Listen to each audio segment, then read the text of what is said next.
নমস্কার বন্ধুরা, বনশ্রী কুকিং চ্যানেলে আপনাদের সবাইকে স্বাগত। চলে এলাম নতুন এক রেসিপি নিয়ে। আজ আপনাদের সাথে তিলের বিস্কুট রেসিপি শেয়ার করব। একদম খাস্তা বিস্কুট, ছোট বড় সবাই খেতে পারবেন। দারুণ খেতে হয়, এমনকি একবার বানিয়ে 1 মাসেরও বেশি সময় পর্যন্ত এয়ারটাইট কন্টেনারে স্টোর করে রাখতে পারবেন। আর বানানো ভীষণই সহজ। চলুন তাহলে রেসিপিটা দেখে নিন।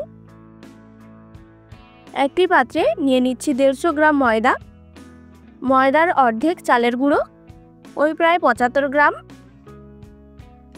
গুঁড়ো চিনি 100 গ্রাম। চিনি আমি গুঁড়ো করেই ব্যবহার করছি, কারণ চিনি মেল্ট হতে অনেকটা সময় লাগে। 100 গ্রাম নারকেল কোড়া আর 50 গ্রাম সাদা তিল। তিল একটু লাল দেখাচ্ছে, কারণ তিল আমি ড্রাই রোস্ট করেই স্টোর করি, এতে তিল সহজে নষ্ট হয়ে যায় না। আর স্বাদমতো নুন দিয়ে ভালো করে সব কিছু মিক্স করে নেব।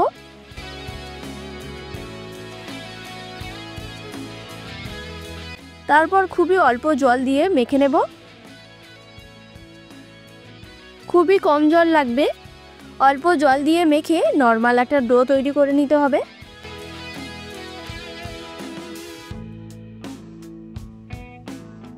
দেখুন ঠিক এই রকম ডোটা বানাতে হবে। এবার ডোটা 10 থেকে 15 মিনিট রেস্টে রাখবো।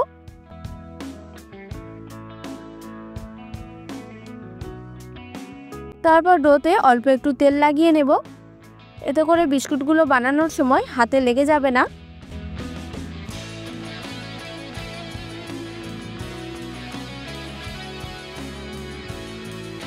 তারপর ছোট ছোট লেচি কেটে গোল গোল বিস্কুটের শেপে বিস্কুট বানিয়ে নেব।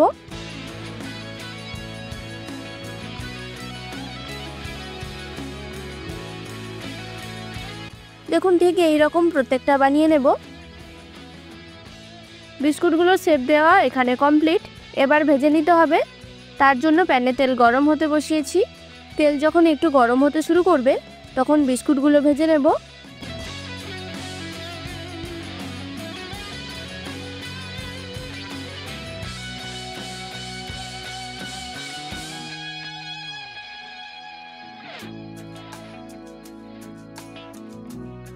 লো ফ্লেমে বিস্কুটগুলো উল্টে পাল্টে ভেজে নিতে হবে।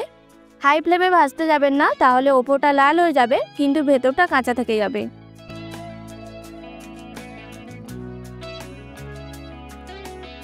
উল্টে পাল্টে একটু সময় নিয়ে কিন্তু ভাজতে হবে।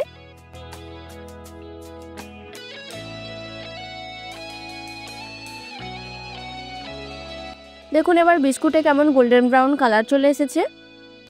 এই পর্যায়ে বিস্কুটগুলো তেল ঝরিয়ে তুলে নেব। এগুলো ভাজা হয়ে গেছে। ঠান্ডা হলে দেখবেন কালারটা একটু চেঞ্জ হয়ে ব্রাউন কালার চলে আসবে, যেমনটা বিস্কুটে হয়। তাই বেশি লাল লাল করে ভাজার দরকার নেই। এবার বাকি বিস্কুটগুলো একইভাবে ভেজে নেব। পরবর্তী ব্যাচ ভাজার সময় তেলটা একটু ঠান্ডা করে তবেই তেলে বিস্কুটগুলো দেবেন। তৈরি হয়ে গেল আমাদের খাস্তা তিলের বিস্কুট। কতটা সহজ বানানো, আর খেতেও ভীষণ ভালো লাগে। মাত্র কয়েকটা উপকরণ দিয়ে বাড়িতেই বাচ্চাদের জন্য এমন সুন্দর বিস্কুট বানিয়ে নিতে পারবেন। শুধু পরিমাণটা ঠিক রাখবেন। যতটা ময়দা তার অর্ধেক চালের গুঁড়ো নেবেন, তাহলে বিস্কুটগুলো খাস্তা হবে, শক্ত হয়ে যাবে না। প্রতিটা টিপস ফলো করে বাড়িতে একবার বানিয়ে ফেলুন, আর আমাকে কমেন্ট করে জানান ভিডিওটি আপনাদের কেমন লাগলো। ভালো লাগলে অবশ্যই একটা লাইক করবেন এবং ফ্রেন্ডস ও ফ্যামিলির সাথে শেয়ার করবেন। চ্যানেলে নতুন হলে চ্যানেলটিকে সাবস্ক্রাইব করে বেল নোটিফিকেশানটি অন করে আমার সাথে থাকবেন। আবার দেখাবে নতুন এক ভিডিওর সাথে। ভালো থাকবেন, সুস্থ থাকবেন।